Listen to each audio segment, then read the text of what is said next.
La teoría de Joseph Renzulli en el fundamento del nuevo paradigma de la superdotación. Existen diferentes teorías, se clasifican en 4 grupos. Las basadas en el rendimiento, donde sus criterios son empíricos. En estas consideran la creatividad como rasgos y capacidades independientes de la inteligencia, y sus autores más representativos son Renzulli, Monks, Feldhusen y Gagne, quien intenta combinar la dotación y el talento. Están también las teorías basadas en los componentes cognitivos. Sus autores son Stenberg, Campin y Brown y Ruppel. Y esta se basa precisamente en los procesos cognitivos, en la metacognición y en el insight. Están también aquellas basadas en los componentes socioculturales.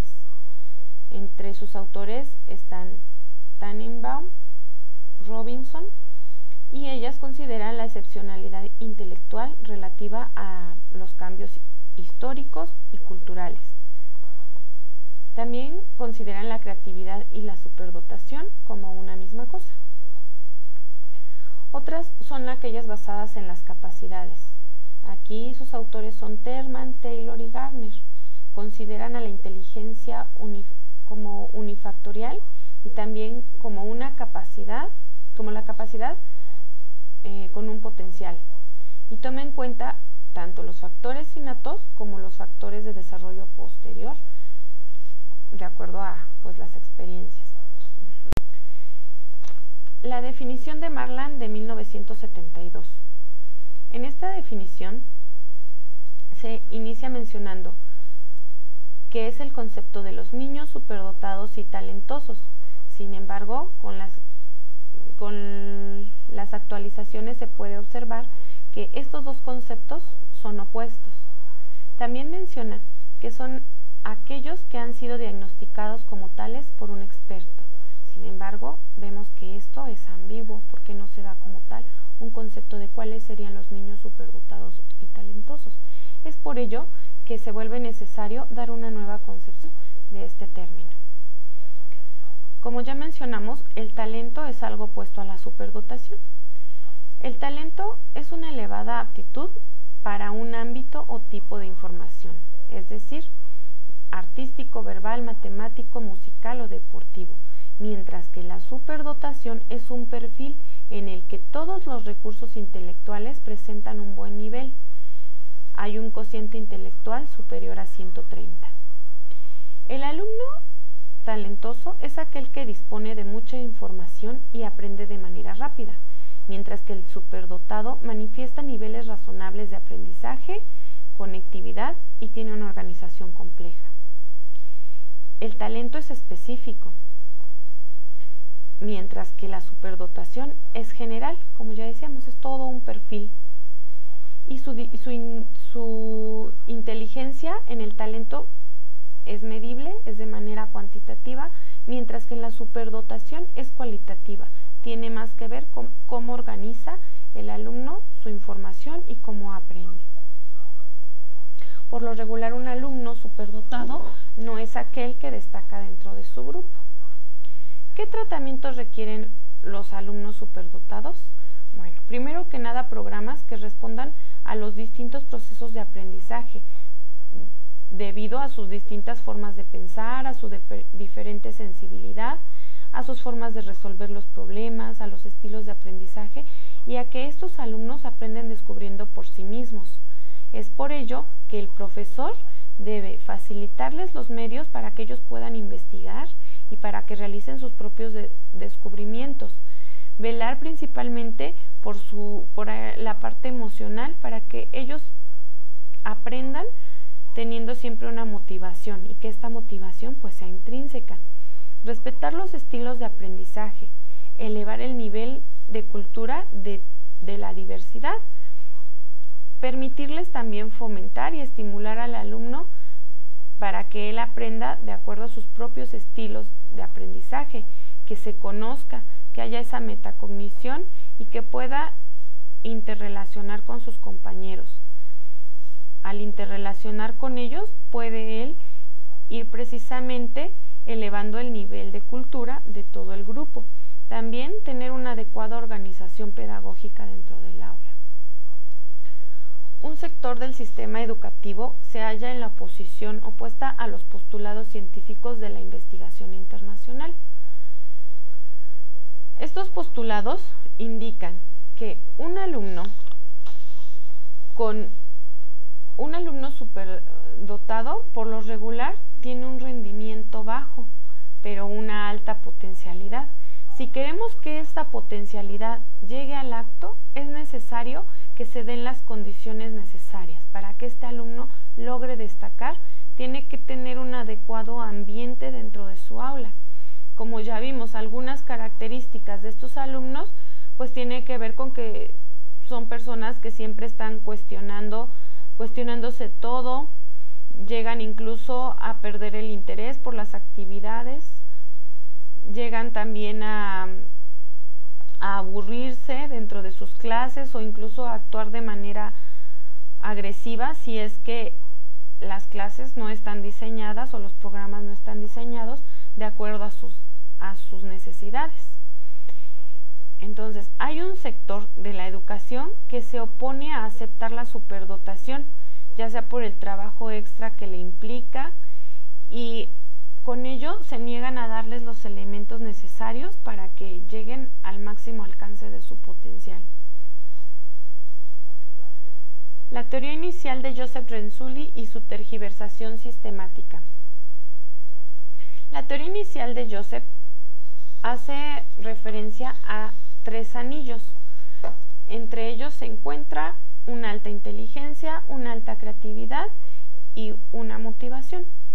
Posteriormente, el propio Renzulli modifica su teoría mencionando que existen 2 tipos de áreas, la de ejecución general y la de ejecución específica. En la primera se encuentra, por ejemplo, las matemáticas, filosofía, religión, ciencias de la vida, artes visuales, ciencias sociales, leyes, música y artes del movimiento. En la específica puede pasar por cualquiera que pueda realizar algún sujeto, que va desde la astronomía hasta el tenis, pasando incluso por el diseño.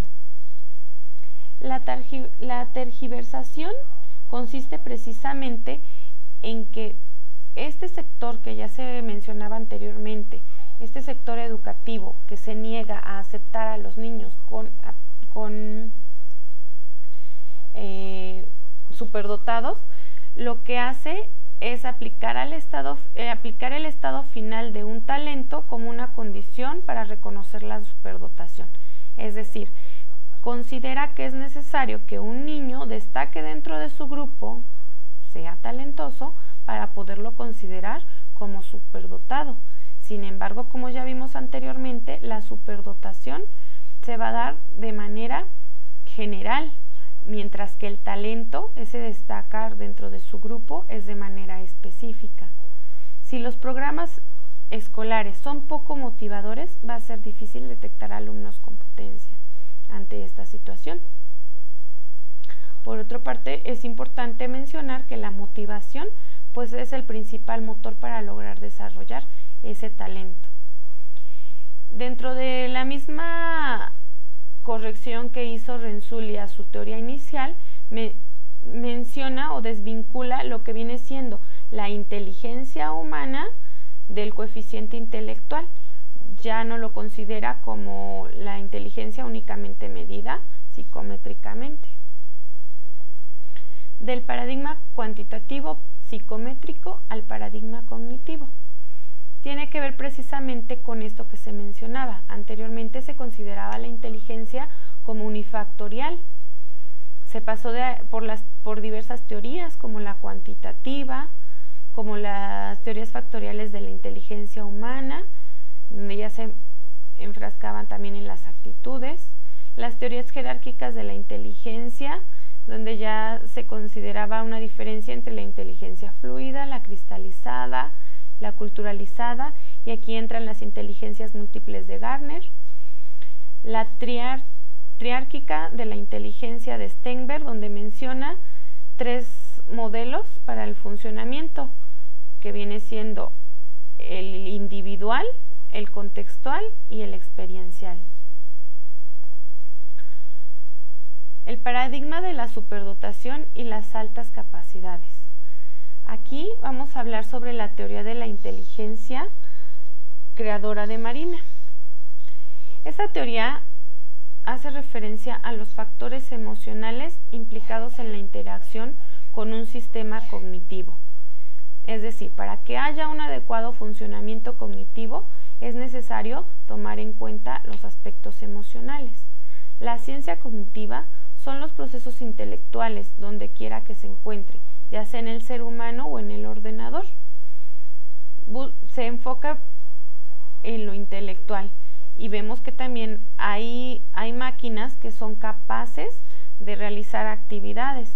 Sin embargo, la inteligencia humana va a ser la base de dicha inteligencia computacional. ¿Por qué? Pues porque es el hombre precisamente quien crea la máquina, quien la ordena, la organiza, la controla, pues decide qué es lo que esta máquina va a realizar.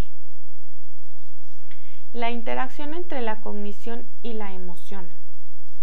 Anteriormente, los factores emocionales se trataban de manera independiente a los factores cognitivos. Ahora, desde 1962, Schachter y Singer empezaron a proponer o a estudiar esa relación que hay entre la cognición y la emoción. De ahí se sabe que el cerebro puede comenzar a evaluar el significado emocional antes incluso de terminar de procesar un estímulo. Cuando hay una estimulación emocional positiva, es más fácil que se enriquezca el número y la cantidad y la calidad de las conexiones neuronales. Dichas conexiones, entonces, vemos que al haber un estímulo positivo, pues va a haber una autoestima positiva y eso va a permitir que las conexiones que comunican los mecanismos emocionales, pues es la motivación, como ya se mencionó anteriormente. El modelo integrador motivacional emoción del profesor Isaac Garrido. Este modelo reúne lo que es la motivación y la emoción como procesos unitarios con efectos diferentes en cuanto al nivel en el que van a actuar. Tenemos aquí que la emoción va a dar pie a que se dé una motivación y la motivación va a permitir que se dé una acción, que se llegue a una acción.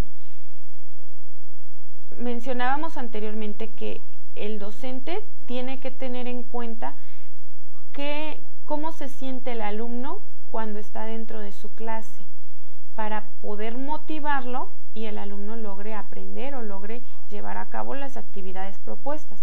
La emoción consta de 3 elementos: la experiencia, los cambios neurofisiológicos y neuroendocrinos y la expresión emocional.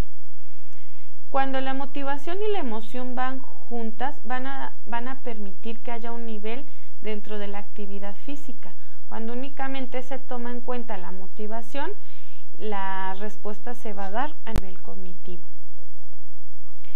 El nuevo paradigma de la neurociencia. Anteriormente se creía que el cerebro, su desarrollo dependía de los genes. Ahora se sabe que depende de los genes y de la experiencia, que su desarrollo era lineal. Ahora se sabe que hay momentos y etapas claves para el aprendizaje de ciertos conocimientos o ciertas habilidades. También se creía que el cerebro de un niño era mucho menos activo que el de un estudiante universitario. Ahora se sabe que al cumplir los 3 años, su cerebro llega a ser incluso 2 veces más activo que el de los adultos. También se consideraba que las experiencias antes de los 3 años tenían un impacto limitado.